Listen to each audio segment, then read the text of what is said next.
What's up, YouTubers? Rich from 2RC Productions here, and today we're going to do a little video on gear ratios. We're going to talk about gear pitch a little bit. We're going to talk about pinion gear, spur gear, and gearing combinations for the beginner. If you're a racer and you're out there racing the track and stuff, you know all this stuff. This is old hat, but I'm doing this. My channel is centered around the beginner. I welcome everybody. I welcome everybody to come and check out our videos and be a part of the RC communities, and everybody discuss things and talk, and it's a great big family out there. But some guys might go, oh, come on, Rich, you're talking about gear ratios? Oh, man, come on, man. I've been racing for 10 years. I don't need to know this. But there's a lot of people out there that don't understand gear ratios or don't know, and that's why we're here. We're here to give information where information is needed. And I had a request from Jacob Durling, who's one of my subscribers. He's a good kid out there. He just built his first kit, built the Tamiya buggy with a brush motor, and he actually did his first paint job, and his car turned out real nice. So we talked back and forth, Jacob and myself, and he wanted to hop up his buggy a little bit. And like I said, it's stock with a brush motor, and I told him, well, Jacob, you can do a couple different things. You can swap the motor, you can go to a brushless, you can put a better brush motor in there, you can upgrade your battery. But I told him, start with the gearing, because gearing is the cheapest and the easiest. And he asked me, well, what do you mean by the gearing exactly? What do you want? What should I do? And I said, you know what, to make this easy, I'm just going to post a video, because I have other people that have asked me about this too. So our car today is a Traxxas Rustler XL5. It's an older kit. I've had it for some time, and this is the older version without the waterproof electronics. But it's a good car. The only thing I've had happen to this, or truck, because it's a stadium truck, the only thing I've had happen to this, I think I broke a shock one time, and I've changed tires on it, and I had one of the gears go bad in the gearbox. I stripped one out. But other than that, it's been a fantastic car. So I'm going to use this for descriptive purposes. Because the motor is already out, I actually burned the motor up on this, and I have to go get another motor for it. So I thought, oh, this is perfect. This thing's out of commission. I can show you, and this is a backup motor for one of my Duratracs. Photon speed, 20 turn, 540 motor, can motor. Now, and again, guys, I'm going from the start here. This is the basics. We're going back to the basics here. So I'm going to show you guys a little bit about the gear ratio. So right here we're going to talk about the pinion gear. That's a pinion gear, and that's a spur gear right there. Now that spur gear has a marking on there. If you could see that, it's a 92 with a 48 pitch. Now, you say, what is a pitch, Rich? What is a pitch? Well, I'm not going to get into this too deeply to confuse everyone, because it doesn't need to be that way. When you look gear ratios up, you'll see websites, and it'll be like, oh, you multiply the diameter versus the pitch circle versus that times this times that divided by that. And then meanwhile, you just confuse the heck out of the person that you're trying to explain this to and teach them. So here's what we're going to do. There's three basic pitch gears that you're going to see. And this one happens to be a 48 pitch, which is the middle of the road. And you see this across the board. This happens to be an off-road, on-road application, 48 pitch. And you could see how far the teeth are apart and how large the teeth are. So that's a 48.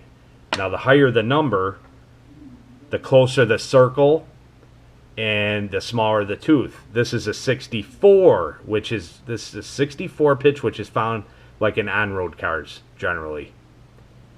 And then you have a 32, which is a big guy here. You can see, man, there's a lot of meat in between them gears, and they're big. And the reason being is this is made for aggressive off-road applications.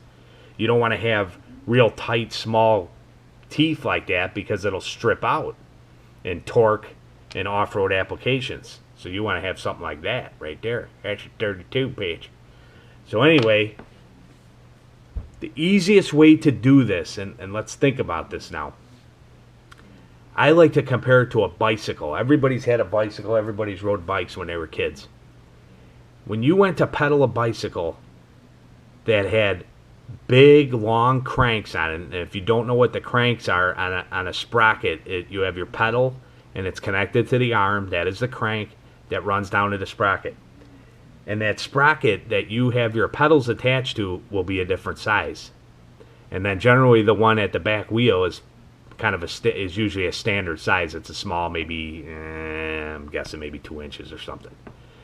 So basically, if you have a large sprocket on the front of the bike and you go to pedal, you're like, oh man, is it hard to get this thing going from a dead start? You press on it and it's like you're really pushing, man, pushing your feet around. But once you get rolling, you start gaining some serious speed because of the gear ratio. If you have a small gear on your bike, you have a real small gear that the pedals are attached to, you're going to get on there and you're going to pedal 240 and you're going to take off real fast, but then it's going to plateau and you're not going to go that fast. And meanwhile, your buddy with the big sprocket is going to blow past you and you're going to be pedaling like freaking the coyote on Bugs Bunny or, cartoon, and you're not going nowhere. Well, that's what the gear ratio does.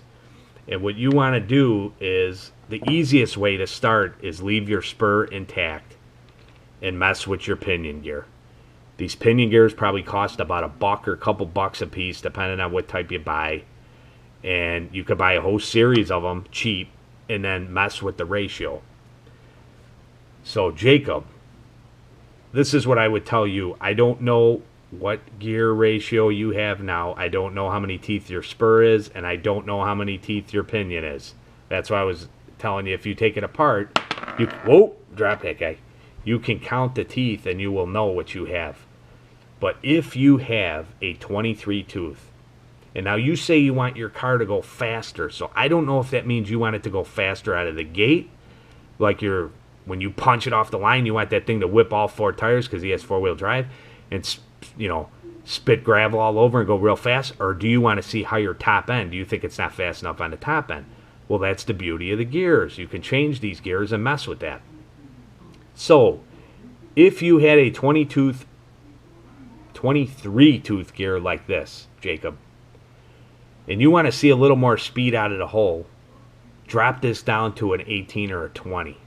And you're going to see a dramatic difference out of the gate. You're going to snap that throttle, and that thing's going to take off like crazy. You like that sound effect? It almost sounds like a real motor, didn't it? That's pretty sweet. So anyway, you hammer on this baby, and it's going to go like crazy out of the hole. Now, go to a 26 tooth, and you're going to see it go out of the gate a little slower, but you're going to have a higher top end.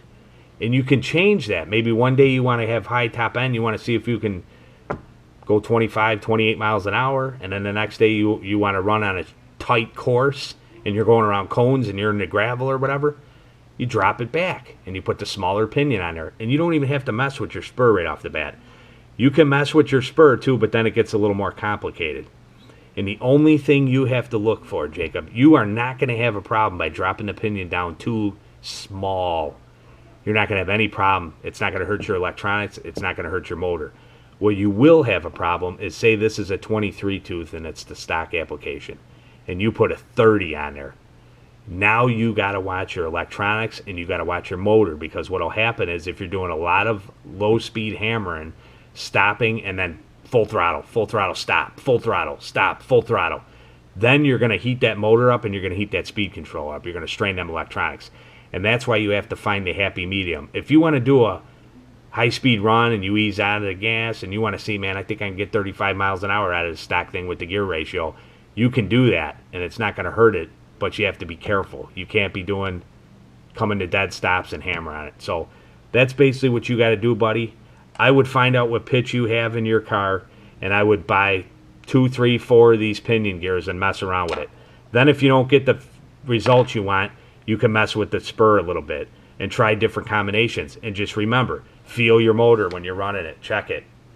It should be warm to the touch after running, but it shouldn't be to where you can't keep your hand on it, because then you're doing some damage to that motor. Make sure you clean your motor, Jacob. Watch my maintenance video on brush motors, and you'll see how you clean it and oil it. It's very important. Check your speed controller. Look at the heat. Not look at it. Check it. Feel the heat sink on your speed controller. I do it all the time. I always check that and make sure that it's not too hot to the touch, because you don't want to burn out your electronics. Speed controllers are costly and you don't want to do that. So that's all I got for you today, YouTubers. I thank you very, very, very much for the support. Our numbers are increasing greatly, and I appreciate all the support and the comments, and hopefully this helps you out, Jacob, and hopefully it helps everyone else out that needs to know about gear ratios. And as always, don't forget to rate, subscribe, and comment. And I mean it when I say comment. If you guys have any questions whatsoever, you know you can post a comment, and I will get back to you. I answer all my comments. Anybody that's got anything, and anybody that's asked me questions knows that I always get back as fast as I can. Obviously, if I'm at work during the day, I can't. But for sure, even if I'm busy during the day, at the end of the night, I make sure I get back to my comments. So, all right, YouTubers, till next time, Rich from 2RC Productions, and we will see you.